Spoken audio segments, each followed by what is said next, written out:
आवाज सत्याचा।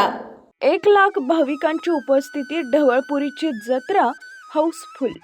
पारनेर तालुक्यातील ढवळपुरी इथं सुरू असलेल्या श्री दुर्गादेवी व फकीरबाबा यात्रा उत्सवाच्या निमित्तानं आजच्या यात्रेच्या 4थ्या दिवशी 1,00,000 भाविक भक्तांनी दिवसभरामध्ये श्री दुर्गादेवी व फकीरबाबा या देवतांचं मनोभावे दर्शन घेतले। अहिल्यानगर जिल्ह्यातील सर्वात मोठी यात्रा म्हणून ढवळपुरीची यात्रा प्रसिद्ध असून ही यात्रा 5 दिवस चालते। हिंदू व मुस्लिम ऐक्याचं प्रतीक असलेल्या या यात्रेचा राज्यभरामध्ये नावलौकिक आहे। यात्रा उत्सवाच्या निमित्तानं धार्मिक व सांस्कृतिक कार्यक्रमांचं आयोजन करण्यात आले होते। या कार्यक्रमांना ढवळपुरी पंचक्रोशीतील भाविक भक्तांनी उत्स्फूर्तपणे सहभाग घेऊन यात्रा उत्सवाची शोभा वाढवली। महाराष्ट्रामध्ये जी लोककलेची परंपरा आहे ती जोपासण्याचं काम ढवळपूरचे ग्रामस्थ यात्रेच्या निमित्तानं करत असतात। यात्रा उत्सव सुरू असताना गावामध्ये शांतता व एकतेचा आलेख दिसून आला। कुठलाही अनुचित प्रकार झालेला नाही। या यात्रा उत्सवामध्ये पारनेर पोलिसांचा चोख बंदोबस्त तैनात होता।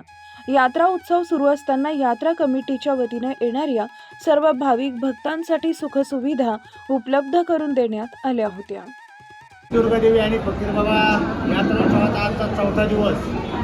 या 4 दिवसामध्ये धार्मिक सांप्रदायिक कार्यक्रम पार पडले।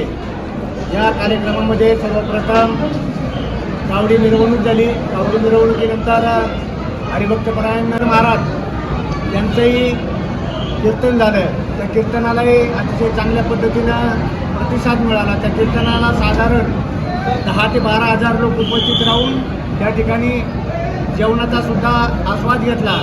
त्याबरोबर संध्याकाळी संदलचा कार्यक्रम, संदलच्या कार्यक्रमातही सर्व जाती धर्मातील लोक एकत्र येऊन या संदलचा कार्यक्रम साजरा केला। त्यानंतर मंगला बनसोडे यांचा लोकनाट्य तमाशा मंडळ अतिशय शांत वातावरणामध्ये पार पडला। 2 लोकनाट्य कार्यक्रम या ढवळपुरी गावामध्ये दाखवण्यात आलेले। आज तसं जर बघायला गेलं तर इतर गावांचा आणि ढवळपुरीचा जर इतिहास जर बघितला तर 2-2, 2:30 वाजेपर्यंत तमाशा चालण्याचं काम फक्त अति शांततेमध्ये ढवळपुरीमध्ये एकीचं दर्शन हे आमच्या गावामध्ये दिसून आलं। हा कार्यक्रम पार पाडत असताना आजचा जो 4था दिवस आहे सर्वात जास्त म्हणजे आज मोठी यात्रा भरलेली आहे आणि आज जवळजवळ किमान 1,00,000 भाविकांनी या ठिकाणी उपस्थिती दर्शवून दुर्गादेवी आणि फकीरबाबाचं दर्शन घेऊन यात्रेमध्ये सहभाग नोंदवला आणि ही अजून उद्याच्या दिवसापर्यंत ही यात्रा चालू आहे। या यात्रेमध्ये सर्वच भाविकांनी अतिशय चांगल्या पद्धतीने सहकार्य केले। त्यामध्ये देणगीदार असतील, त्यामध्ये मित्रमंडळ असेल, तरुण मंडळ असेल, माता भगिनी असेल, या सर्वांनी अतिशय चांगल्या पद्धतीनं यात्रा पार पाडण्यासाठी सहकार्य केलं। आणि विशेष म्हणजे गावाचं जे यापूर्वीचं जे काय आलेख आहे शांततेचा आणि एकतेचा तो निश्चित या मार्गाने दिसून आलेला आहे। कोणत्याच कार्यक्रमामध्ये अनुचित प्रकार किंवा कुठल्याही प्रकारे अघटित अशा घटना किंवा जाणीवपूर्वक भांडण वगैरे अजिबात घडलेलं नाही। आणि या कामी पोलीस स्टेशनचे पोलीस अधिकारी यांनी अतिशय अत्यंत चोख बंदोबस्त बजावून त्यांचं कर्तव्य पार पाडून गावालाही सहकार्य केलेलं आहे। निश्चितच या यात्रेसाठी जो काही सहभाग नोंदवला सर्व भाविकांनी त्याबद्दल मी ढवळपुरीकरांच्या वतीनं आणि यात्रा कमिटीच्या वतीनं सर्वच भावी भक्तांचं मी मनपूर्वक आभार व्यक्त करतो। आणि श्री दुर्गा माता आणि श्री फकीरबाबा यांच्या पदस्पर्शाने पावन झालेली ही ढवळपुरी भूमी आणि या ढवळपुरी भूमीमध्ये जन्मलेले वगसम्राट मास्टर चंद्रकांत ढवळपुरीकर यांचं हे गाव। या गावाचं नाव लौकिक, ज्यानं महाराष्ट्रातच नव्हे तर महाराष्ट्राच्या बाहेर ज्या ज्या ठिकाणी मराठी भाषिक आहेत त्या त्या ठिकाणी नाव गाजवण्याचं काम चंद्रकांत भाऊंनी केलं होतं। तीच परंपरा या गावाने पुढे चालू ठेवलेली आहे। हिंदू आणि मुसलमान या 2 समाजामध्ये या ठिकाणी यात्रा भरते 2 समाजाच्या वतीने। या 2 समाजाच्या वतीनं यात्रा भरत असताना संपूर्ण राज्यामध्ये या गावाचं नावलौकिक असल्यामुळं आणि या हिंदू मुसलमान ऐक्याचं या ठिकाणी हे जे गाव आहे प्रतीक आहे। कधी या ठिकाणी हिंदू मुसलमान असा वाद झाला नाही। दुर्गा माता आणि फकीरबाबाची यात्रा नियमित आणि कायमस्वरूपी सतत अखंडपणे चालू आहे.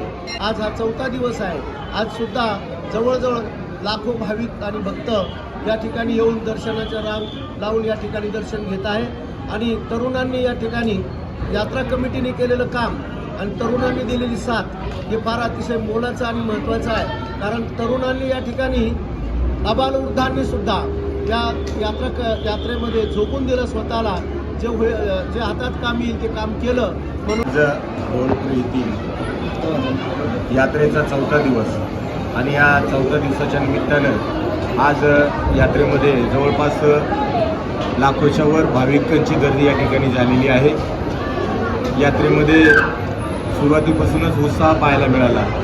मग कावडी मिरवणूक असेल, शेरणी मिरवणूक असेल, संदल मिरवणूक असेल, त्याचप्रमाणे महाराष्ट्राचे प्रबोधनकार हरिभक्त परायण इंदुरीकर महाराज यांचं जाहीर हरी कीर्तन, त्या कीर्तनाचा सुद्धा जवळजवळ 10 ते 12 हजार लोकांनी त्यामध्ये सहभाग घेतला. आणि त्यानंतर आमच्या गावचे पोखरणा ज्वेलरचे सर्व अनिल शेठ पोखरणा यांच्याकडून जो महाप्रसादाचं आयोजन केलं होतं त्याचाही सर्व भाविकांनी आस्वाद घेतला. पहिल्या दुर्गा मातेच्या यात्रेच्या दिवशी आमच्या गावचं लावणी सम्राट हिरामण भलेराव ढवळपुरीकर यांचा कार्यक्रम आयोजित केला होता. खूप सुंदर असा कार्यक्रम त्या ठिकाणी झाला. त्यानंतर फकीरबाबाच्या यात्रेसाठी बंगला बनसोडे यांचाही कार्यक्रम या ठिकाणी आयोजित केला होता. या ठिकाणी सांगावं असं वाटतं तर महाराष्ट्रामध्ये लोककलेची जी परंपरा आहे ती ढवळपुरीने जोपासण्याचं काम सातत्याने केलं. आणि रात्री जो बंगला बनसोडे यांचा कार्यक्रम झाला त्यामध्ये उच्चांकी अशी गर्दी या तमाशाच्या कार्यक्रमाला पाहायला मिळाली. आणि एवढी गर्दी असताना सुद्धा पिन ड्रॉप सायलेन्स हा कार्यक्रम या ठिकाणी संपन्न झाला. खरं तर मी गावातील सर्व तरुणांना, आसपासच्या सर्व तरुणांना धन्यवाद देतो.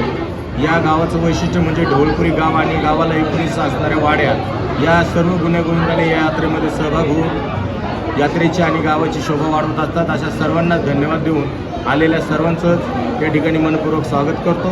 सर्वांनी यात्रेचा मनमुराद असा आनंद घेतल्याबद्दल सर्वांचे आभार व्यक्त करतो. धन्यवाद.